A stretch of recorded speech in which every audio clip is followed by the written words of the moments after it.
the Science2 homepage and find the tasks to complete for U1L7. This is Unit 1, Lesson 7. You can look under assignments or you can go to the weekly calendar on the homepage. Our big goal today is to present. We're going to hear from our first two groups, topic 1 on the sun and topic 2 on Mercury and Venus and potential life on Venus. Before we get to that though, I wanted to give you an opportunity to review the homework. The homework included reading chapter 5.1 through 5.4 in Hewitt and taking this reading quiz. Were there any questions on this that you were confused by or needed help on? Mr. Haight? Yeah. I'm not gonna lie, I totally forgot about the quiz, but I turned in the notes. So is the quiz closed now or can I still do it after class? No, should still be open. You can still do it. Yep. Sorry about that. Yeah. And again, you all have multiple attempts on this too. So everyone feeling good?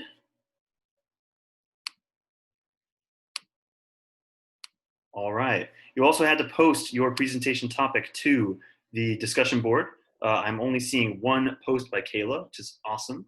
But we are also going to hear from, who's our first group going with the sun? If Grace and Daniela, you could post your presentation to that discussion board. We just need your title, your names, and a link. That would be good. We got a little time to build up to that though. Okay, no questions on the homework? All right, the next thing we'll do is a short little do now. I'm gonna throw you all into breakout rooms. And what I wanna reflect on is that little Google form that I had you work on probably last week now, I think. It was called Talking About Gravity, where you had one character, Ben, who was talking about how gravity needs an atmosphere in order to take effect, right? There can only be gravity where there's air and atmosphere. And Kelly saying that that's not the case, that gravity can exist whether atmosphere is around or not. I have the information for this class. So 2 of you voted for Ben, 12 of you went with Kelly.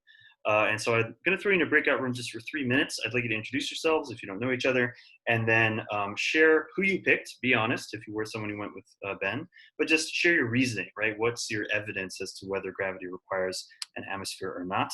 And then we'll come back together to review. We are all present, so. Okay, breakout rooms are open. We'll come back together in 3 minutes.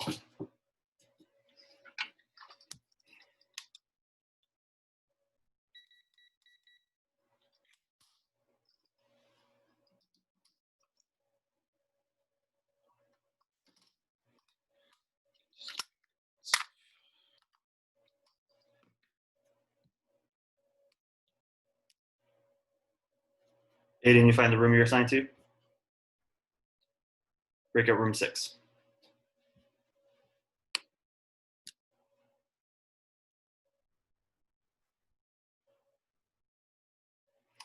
Tristan, who'd you go with, Kelly or Ben? Be honest. I went with Kelly. Yeah? What was your reasoning? I remembered that from like a previous class. Yeah? So, just learn that gravity is independent of atmosphere or anything else like that? yeah. All right. Daniela, who'd you pick? Be honest. I think I went with Kelly, but I actually really don't remember. What's your reasoning to what evidence do you have to agree with Kelly? Well, I don't really remember whose answer was who, but I do remember writing that something about gravity, no gravity being in space, and so. Mm-hmm. Yeah. So when you see an astronaut in space, right? They're floating around. There's no gravity out there. Yeah. There's also no atmosphere, right? So yeah. We only experience gravity when we're on the surface of our planet, right? So that is definitely kind of more towards Ben's thinking, right? Ben was saying that you can only have gravity where there's an atmosphere, and when astronauts are in space, they're floating around and there's no gravity. Okay. Anyone disagree with that? Eric? Yeah, I mean, I feel like this is something that is going on the opposite direction. It gravity doesn't form because of the atmosphere. Atmosphere formed because of the gravity, of the planet that attracts, that pulls all the air in, to form this kind of layer. I think like also like gravity does appear like in space. That's because like that's why all the planets are like going around like to this like the celestial body of the sun. Doesn't mean that like there's a big atmosphere around them. It's just because you can't really feel the gravity like in space. You don't feel that you're having gravity because you're simply not feeling the gravitational force of pull of the Earth. Like also like you're being pulled by other things, and like you don't even you can't even like get in touch with. Excellent point, Eric. Very good. And the reading you did tonight relates to that a little bit. Sophia? Well, okay, this is kind of no, it's not random. So like if an astronaut like went out of their spaceship, like was not tethered and was just floating around, would it eventually like get into orbit because of the pull of the sun, or would it just like is the mass not great enough of the person to like get into orbit? Great question. It's all about the speed that they are traveling at, which is something we don't think about. But when you see an astronaut in space, they're actually traveling tangentially. They're moving parallel to the planet, the surface of the Earth, incredibly fast, way faster than any car or airplane. That's why they appear to have no gravity. As Eric was saying, they have what's called no apparent weight. Like they feel weightless, but it's really because they're in free fall. It's the same thing you would feel if you jumped out of an airplane here very briefly, right? So yes, if an astronaut was in their spacesuit in space, if they were to stand still, right, if they were to stop moving, they would fall to Earth like anything else, like an apple falling from a tree or a pen that you drop, right? Because gravity, there's no such thing as zero gravity, right? It's a misconception that even in space, when astronauts are floating around, they're experiencing as much gravity as you are. They're just moving so fast sideways that they're falling around our planet. And this is something we're going to explore. So yeah, it has to do with their mass and their velocity. And so depending on how fast they're going, they could launch away from Earth or they could fall back down to Earth eventually. That's something we'll explore. So yeah, Eric put that really well, that gravity is just sucking everything towards the center of the planet, including gases, which gives us our atmosphere. So these are all things we'll explore with chapter 5, but it's a very common misconception that we experience gravity here on the surface of our planet where there's atmosphere, and when astronauts are in space, they're floating around. But it's actually due to a weird thing with orbit, which we're going to learn about. So great points there. Okay, I will come back to that. I want to put time into the presentations now. So here is how this is going to work. All the instructions are on the tasks to complete list, but when you are listening to the presentation, I'm going to require everybody to take notes. So what I need everyone to do right now is take out your Science2 notebook, graph paper notebook you have, or if you don't have that, take out a piece of paper. You got to have something that you can write notes down on. You're going to need to note down the topic title, the names of our presenters, and then I want you to take notes during the presentation. You should fill at least half a page. That's what I want, at least half a page of notes. You could take more if you wanted to. You're going to be submitting a photo of the notes you took on each presentation to an assignment. And I have that under step 4 on the tasks to complete list. You'll see there's topic number 1, the sun notes. That's an assignment that you can upload a photo to. And then topic number 2, inner planets Mercury and Venus notes. And again, that's an assignment you can upload your notes to. Now, obviously, if you gave the presentation, so Daniela and Grace Kershaw presenting on the sun, you don't have to submit notes to that, right? Because you're taking notes, you're giving the presentation. So you don't have to submit notes for your own presentation, just the ones you're listening to. So any questions on that? Okay, then without further ado, we will get started. Grace and Daniela, are you feeling ready? Yeah. All right. Were you able to post something to the discussion board? Yes. Yeah. Great. Okay, let me refresh that for me here. Grace, I apologize for spelling your name wrong on the tasks list. There's no S in it, right? No. Okay, sorry, I will fix that. All right, good. So yeah, I encourage everyone to go to the discussion board. There's a link on the tasks to complete, but we are starting off. On your piece of paper, you should note down that the topic is the sun. And this is being presented by Daniela and Grace. Danielle and Grace, how do you want to do this? Do you want me to open this and go through it while you talk about it, or does one of you want to take control? I can make you a co-host and then you can share your screen. How do you want to do it? I think it'd probably be easier if like one of us was co-host, I think. Yeah. Okay, who wants to do it? I have it open already, so I can. Okay, Sure. Danielle, you're okay with that? Yeah. All right, I am gonna make you a co-host, and then you should be able to. You'll get a little like share your screen green button on the bottom that you can use.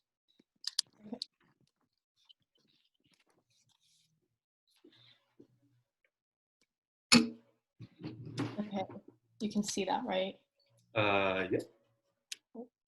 Everyone else getting the sun. Nice little image there. All right, take it away whenever you're ready. Okay, so our project is on the sun. So some vocab that you should know for this presentation is plasma is the fourth state of matter consisting of electrons, ions, neutral atoms, usually at a temperature above 10 degrees Kelvin. Protosphere is the luminous envelope of a star from which its light and heat radiates from. A sunspot is a spot or patch appearing from time to time on the sun's surface, appearing dark by contrast with its surroundings. A chromosphere is the reddish and glowing layer of gas above the sun's photosphere. And the corona is the luminous plasma that surrounds the sun. And solar wind is the continuous flow of charged particles from the sun which permeates the solar system.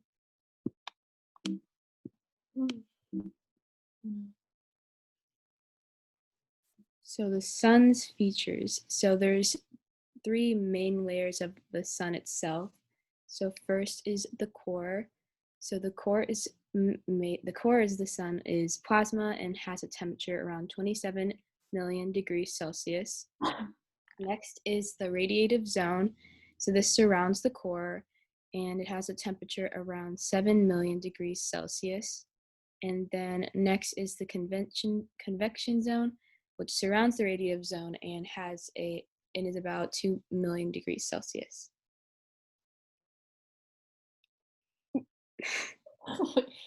It's not like letting me press it. Yeah, sometimes it might help to, I think, like spacebar or the arrows. If you have arrows in your computer, those help too. Okay.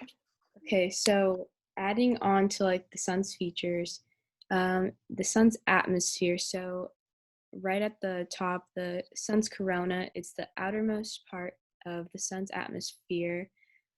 So it's usually hidden by like the bright light of the sun's surface. And then next, there's like the upper and lower chromosphere, and this just emits that reddish glow, and it's the superheated hydrogen that burns off. And then the photosphere is the most visible surface of the sun, and the one that like everyone is most familiar with. And it emits most of the sun's light that like directly reaches our Earth.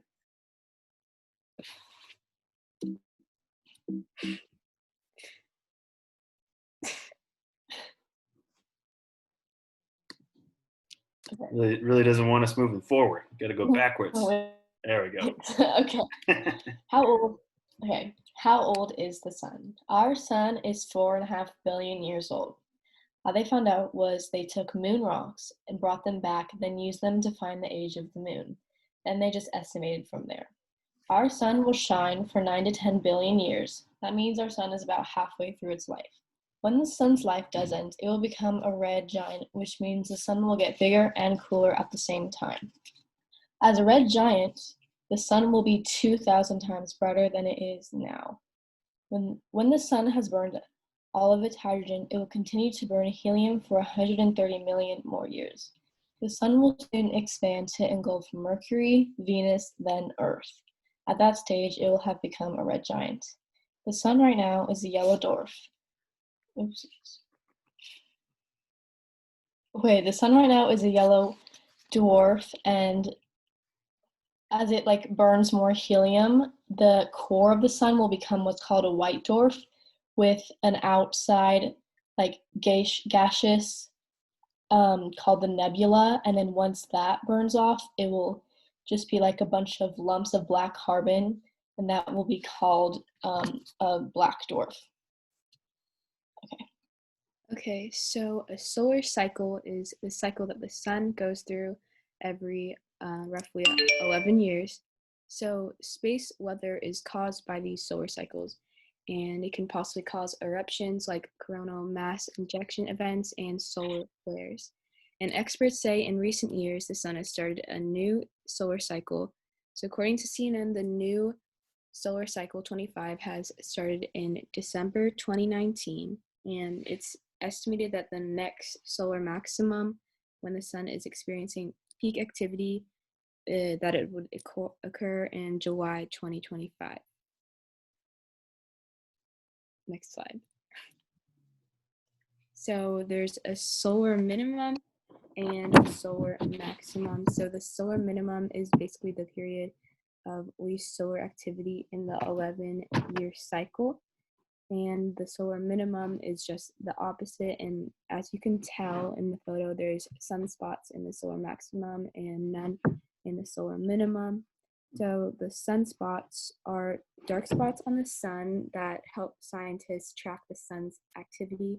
They are the origin point for explosive flares and ejection events that release light, solar material, and energy into space.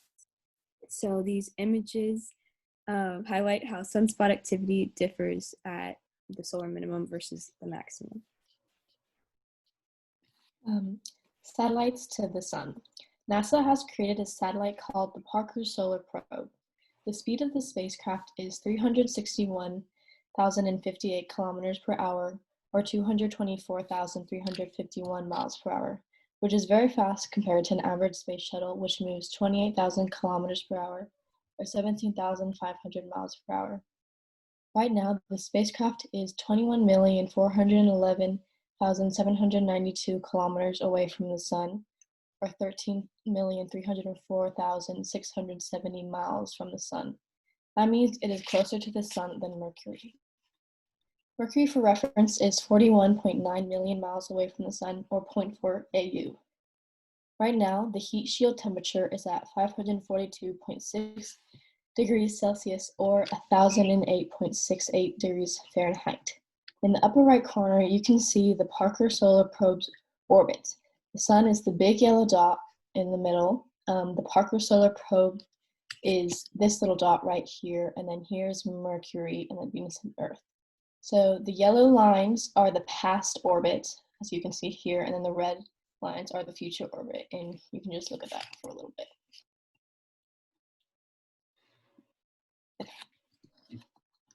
Fun facts.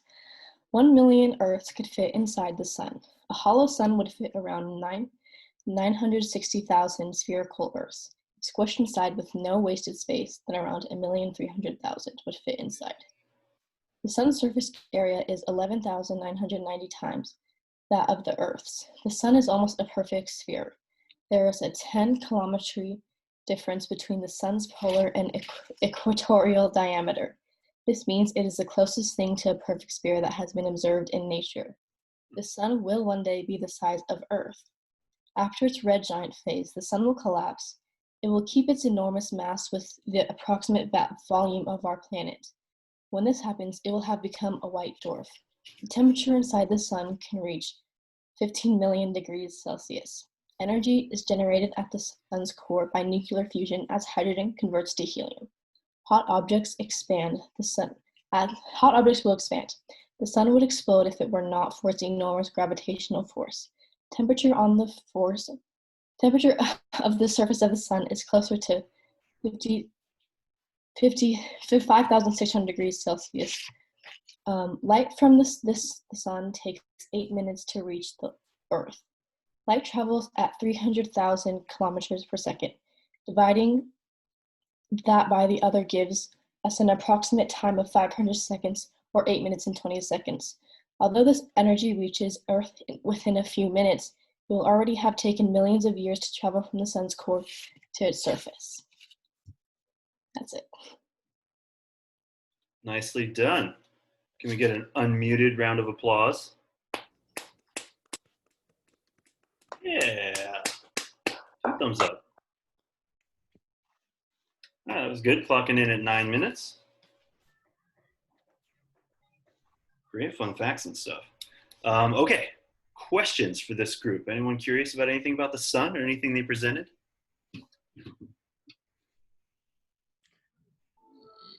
Yeah, like especially like the definitions of different layers of the sun, like didn't really catch up to the definition of the different layers of atmosphere. Mm-hmm. Well, it's definitely And worth you can pull the slide up and go back to some of that. But I think that's where there's some cool stuff. So did anyone notice that the closer in you get, like the inner layers, did anyone notice they are actually cooler? Doesn't that seem a little counterintuitive, right? You that's would what think it also would be what happens. hotter closer in and cooler outside. But I don't know if Danielle or Grace, if you have anything to share there. My understanding is that it's just the when you think of heat being emitted, that's why we're seeing higher temperatures out. It's the heat escaping from the center, right? That reaction is being given off, whereas fusion's still occurring inside the sun. But I don't know.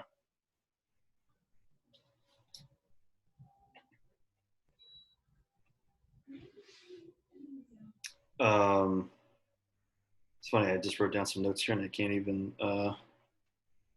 Oh yeah, how Grace and Daniela, do you have any idea how they figured out the age of the sun from the moon rocks? Were they just looking at like how sun baked they were, or something like that? I'm actually not sure. I didn't look that deep into the moon section. Yeah. So, yeah. Well, I mean, the moon's unique in that. So, and this is something we'll learn about, but there's only one side of the moon that's ever exposed to light, right? There's literally a light side and a dark side. The way the moon rotates, it only exposes one side. And so I wonder if it's something to do with that the moon has always been exposed to sunlight on one side and not the other. And I don't know. I wonder if there's some kind of comparison they could have made there. But the thing that always depresses me, as you said, is that when the sun becomes a red giant, what's going to happen to Earth? It's going to be engulfed. It will be completely destroyed. So nothing is going to last forever. So we got to get off this rock if we hope to continue to exist hundreds of millions of years from now. You guys mentioned space weather. There's space weather? Yes, and caused by solar cycles. I mean, Yeah, it's kind of weird to think, right? But yeah, these solar cycles are, it's interesting. That was great to learn about how, so I guess we're in a solar minimum now that we've started a new cycle. So there's less sunspots. So I wonder if we're less likely to have solar flares and things like that, or these mass ejections. Kind of interesting. So Danielle, that was great detail on the Parker probe too. That always blows my mind. That, I mean, so it's 21 million kilometers away. Does that sound close to anyone? 21 million kilometers? I don't know about you, but that doesn't sound close. And yet, like, they have to have a heat shield. They can't really get much closer. It's pretty crazy, and cool little diagram of the orbit going on there too. So has anyone ever seen, it's an old sci-fi film called Sunshine? Anyone seen or heard of that before?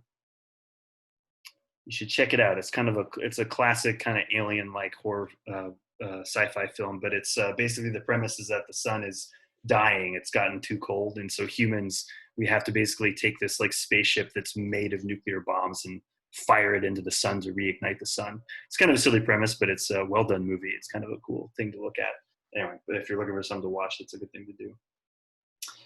Any other questions or comments for the group?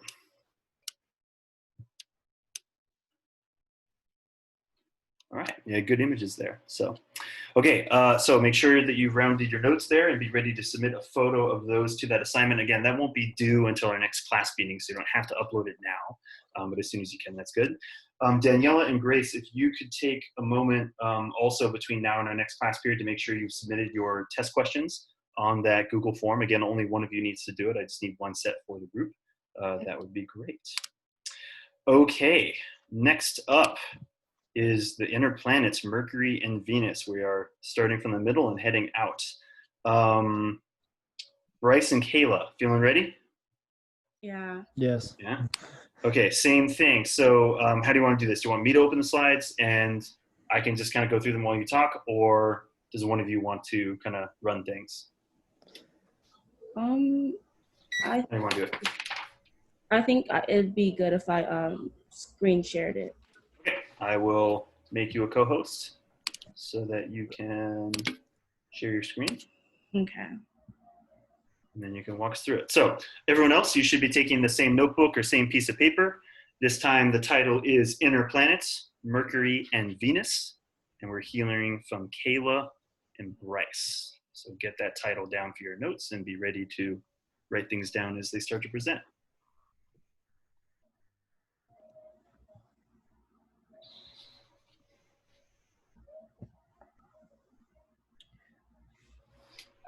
Okay, so we did Mercury, Venus, and the life on Venus.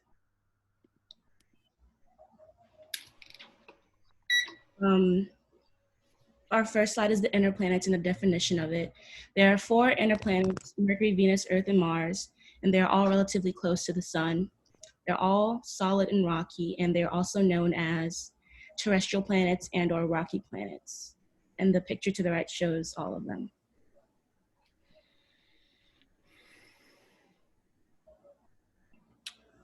Mercury is the closest planet from the sun. It has very long days and very short years, with its rotation period being 59 Earth days and its orbit period being 88 Earth days. It is slightly bigger than Earth's moon, with its radius being 2,440 kilometers, and Mercury has no moons. So Venus is the second closest planet to the sun, but is in fact the hottest out of all the planets. Its core is made up of iron, and it has a very rocky mantle. This composition is really similar to our own planet Earth's, which is mainly why Venus is called our sister planet.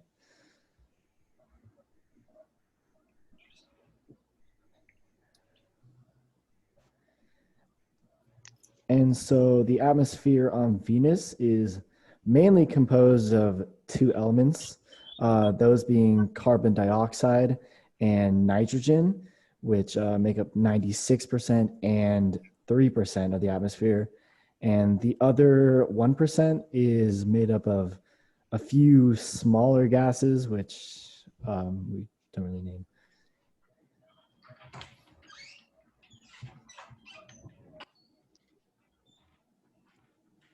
The atmosphere on Mercury. Mercury's atmosphere is made of 5 elements: oxygen, sodium, hydrogen, helium, and potassium. There's no evidence of life on Mercury, and in the daytime, the temperature can reach about 800 degrees Fahrenheit, and in the nighttime, it can reach a temperature of negative 290 degrees Fahrenheit. And to the right shows the full exact composition of Mercury's atmosphere.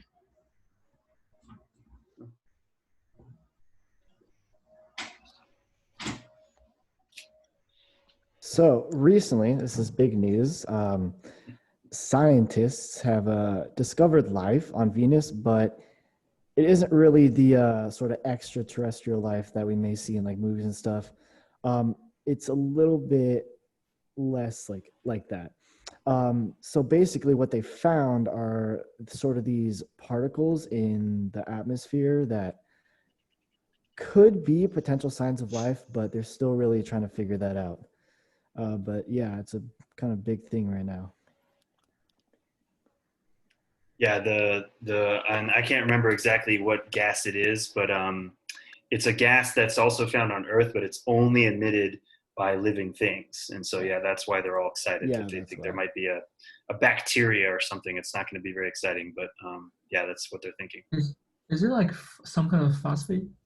Yes, yeah. So that's what. So and it's something that would smell bad to us. It's essentially like a That's fart. like the only thing like that's what animals have like when they die, like when they decompose. Yep.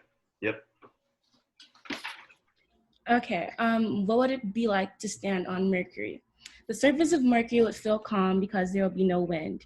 And Mercury has about 38% of the gravity of Earth. So that means that if we were to stand on Mercury's surface, we will be able to jump 3 times as high as we could on Earth. On the surface of Mercury, if we were standing on it, we would be able to see all of the craters and marks on it. There wouldn't be any wind on Earth because essentially Mercury doesn't have an atmosphere, it has an exosphere.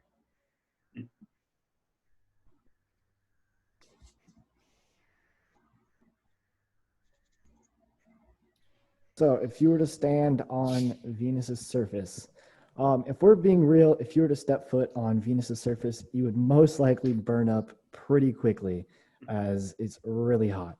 But if we ignore that complication, you would still die as there's no oxygen on Venus.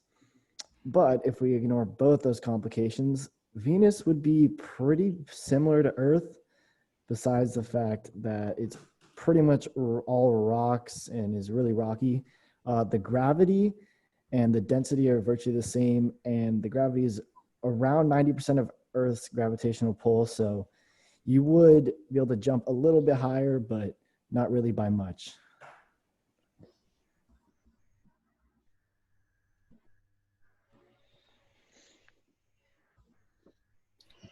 Okay, satellites on Mercury. The Mariner 10 was launched on November 3rd, 1973 to fly past Mercury and Venus. And the Messenger is NASA's second mission to Mercury. It launched on August 3rd in 2004 to help study the planet. And the last satellite is called the Bepi Colombo. It's a new satellite that's under development by the European Space Agency and the Japan Aerospace Exploration Agency to the planet. The picture to the bottom left is showing the Mariner 10, while the picture to the right is showing the Messenger. And the link is a video of the Mariner 10 launching.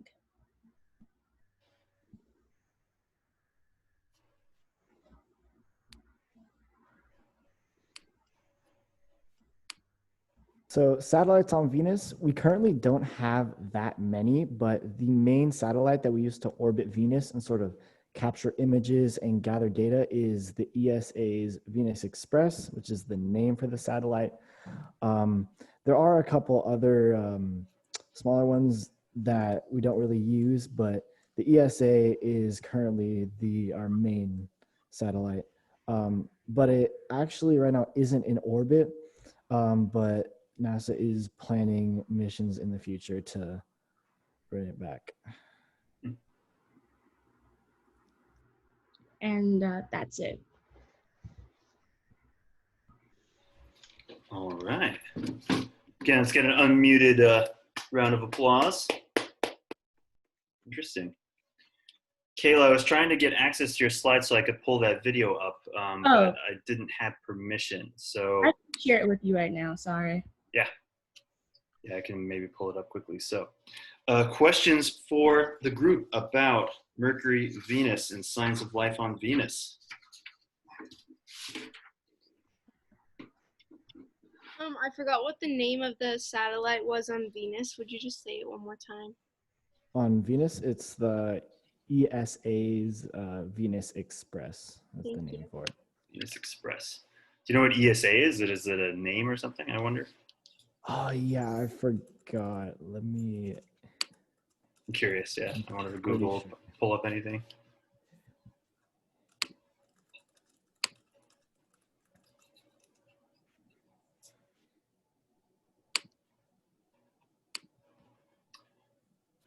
Kayla, are you emailing me permission, or you're just? I know I sent a permission request as well. I shared it with you. Okay. I'm pretty sure ESA stands for I think it's the European Space. Oh yeah. Okay, yeah, European Space Agency. With them, yeah. Yeah. I should have known that. Yes, that makes sense. Cool. Yeah, those are great. I love your image of Mercury. It looks like the moon, right? Kind of gray and full of craters. And I had no idea that Venus was so similar to Earth in terms of composition and stuff. I don't know if anyone noticed like the difference between the orbit period and rotation period. But what's funny about Venus in particular is a day on Venus is pretty much as long as a year. I know it's a weird thing to think, but like the planet doesn't rotate all the way around until it's also orbited all the way around. Should be kind of weird. Can you imagine that if that was on Earth, that one day was actually as long as a year as well? It'd be kind of a weird experience of time. Really good details about the atmospheres, right? So, because you guys stated Venus is further away, Mercury's closer, but Venus is actually technically hotter. And it's really interesting to see the gas composition. So Bryce mentioned that Venus has nitrogen, which is what we have in our atmosphere, but more importantly, carbon dioxide. Does anyone know what we often accuse carbon dioxide of, or what's been scientifically shown that carbon dioxide does? Like, what is, by pumping our atmosphere full of carbon dioxide, which is what we're doing, does anyone know what that's causing here on Earth? Global warming. Yes. And so there's a bunch of CO2 in the atmosphere of Venus, and that's why it's considered the hotter planet, because it's trapping a lot more heat in its atmosphere.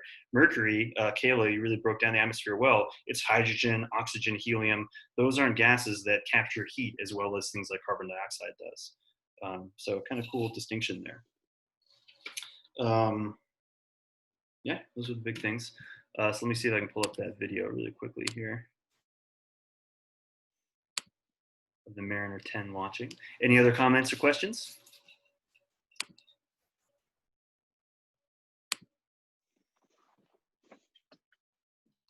I was just wondering if, Kayla, you can elaborate more on like an exosphere and like what it actually is. Since Mercury doesn't really have an atmosphere because it's so thin, it's very, very thin. So they don't consider it to have an atmosphere. They say it's an exosphere because it can't it can't take in any, like how the Earth, it takes in like heat, it can't take in any heat like that.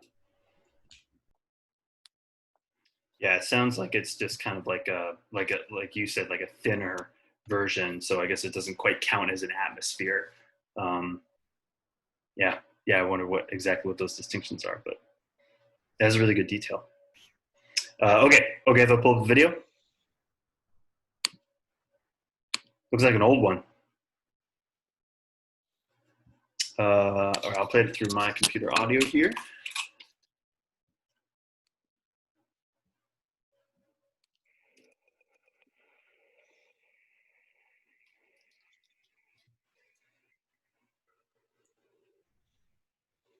These photographs of the Earth were taken to test the cameras that were to photograph both Venus and Mercury for the first time.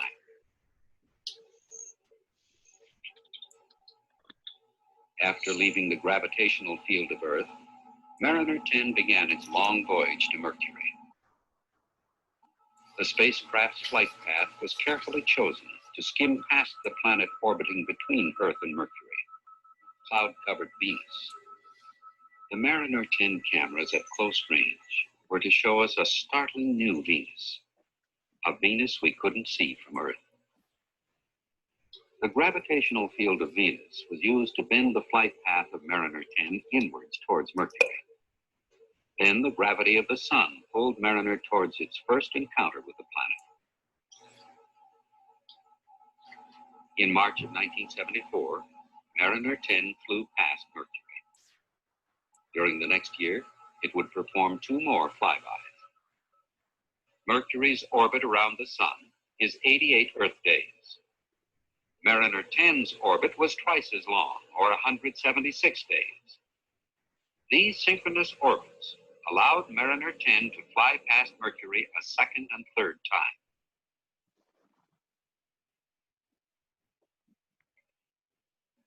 The path of the first flyby was on the dark side of Mercury.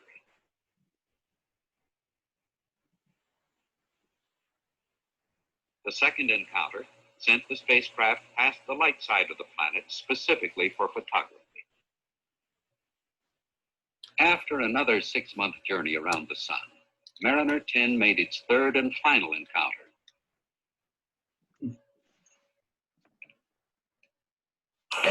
You're about the only person.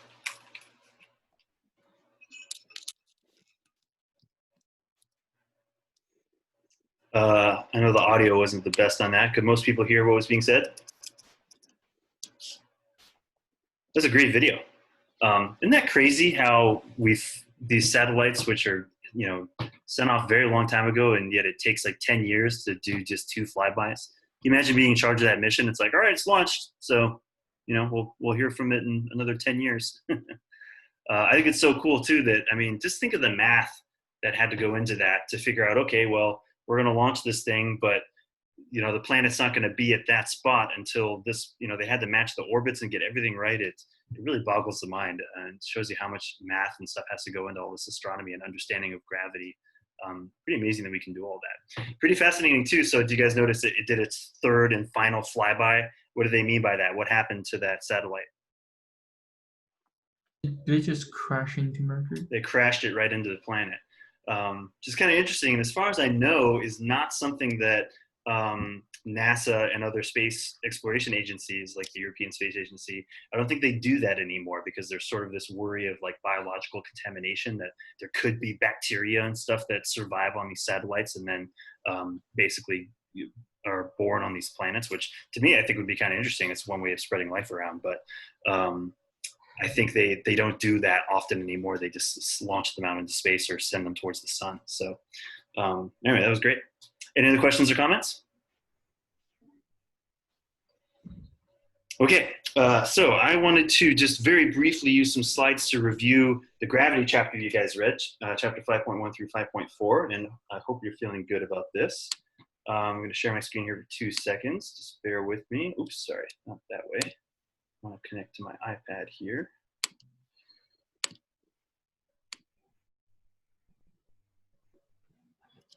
Okay. Here we go.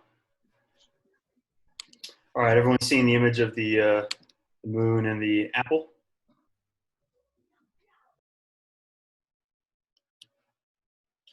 Okay, so let's talk about Newton. Again, I don't know how true this story actually is, but it's the famous story that Newton was sitting under a tree and got hit in the head by an apple and started to think about, well, why does that happen, right? And the key thing that occurred to him was that the way an apple falls down towards the center of Earth, shouldn't that apply to everything that is around the planet, including something like the moon? So he came up with that question of why doesn't the moon fall towards Earth like an apple does? And as I was hinting at earlier in our lesson, and as you hopefully read, it's all because of tangential velocity. Now this is weird to think, but the moon is moving sideways parallel to our planet at an incredibly high speed.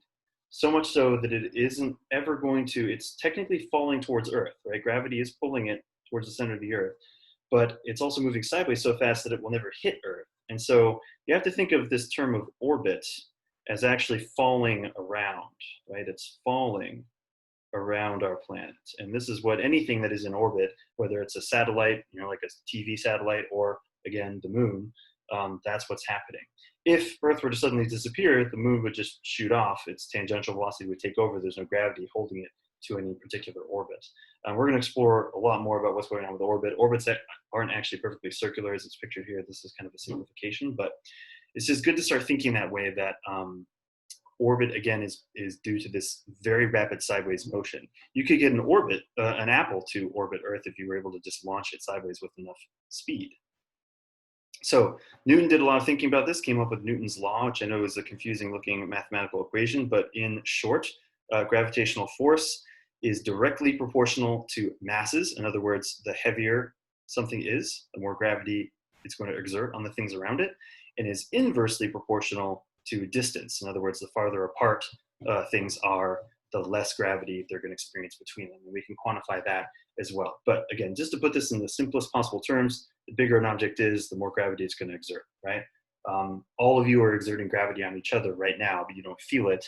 However, we're on this gigantic planet made of rock and things like that, that exerts much more gravity on us and holds us down to its surface. Farther apart objects are, the less gravity they experience. Again, that's why we're not being instantly sucked towards the sun. The sun is far enough away that it's holding Earth within its own orbit, but we're not falling towards it, or at least not very rapidly. So what's going on with this distance thing? The weakening of gravity, of that gravitational force, can actually be quantified, and that's what the inverse square law is. And again, this is something I found very confusing when I first started to learn about it, but again, you just got to think of this definition, right? The strength of gravitational attraction between objects decreases by the inverse square of the distance.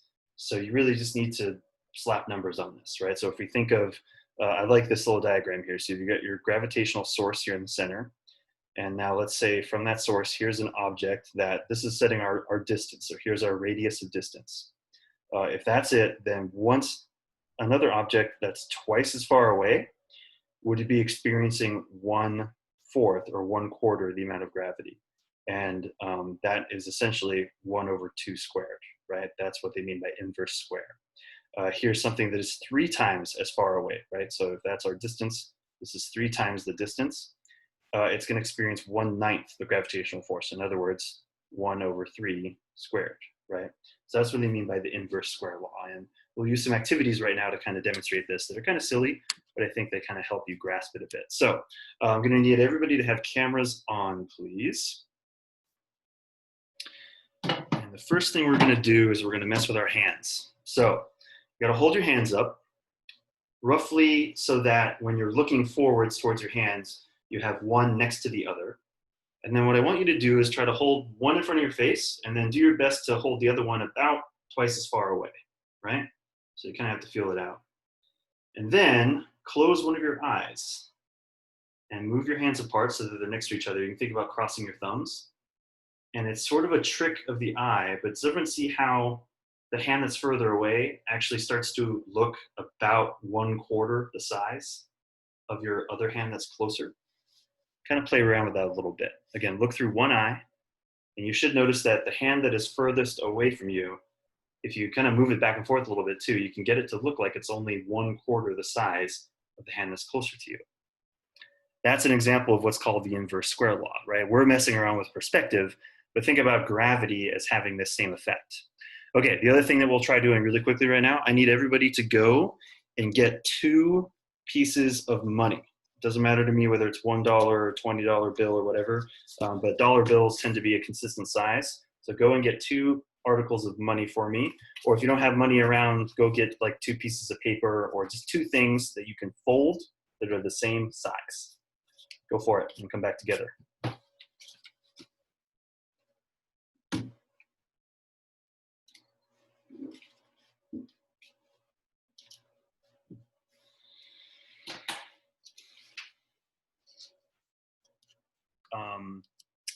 Semester, and so I'd like to collect some feedback from you. So I have a Google form feedback that you're going to fill out. It is going to be an assignment, so it'll be a 5-point participation grade. It's completely anonymous, so just click on the assignment. You'll see a link to the form. You fill that out totally anonymously, and then on the assignment, you're just going to type done or I did it. You'll see there's a little text box there, and then once I see that, you'll get 5 points for a participation grade. But please give me some honest feedback there. And then otherwise, just make sure you're ready to present. And if you did present today, please submit your questions to that Google form. Any questions on what to do? All right, again, first 2 groups, that was an awesome start. I look forward to hearing the rest. Thank you very much, everybody. Have a good day. Thank you. Thank you.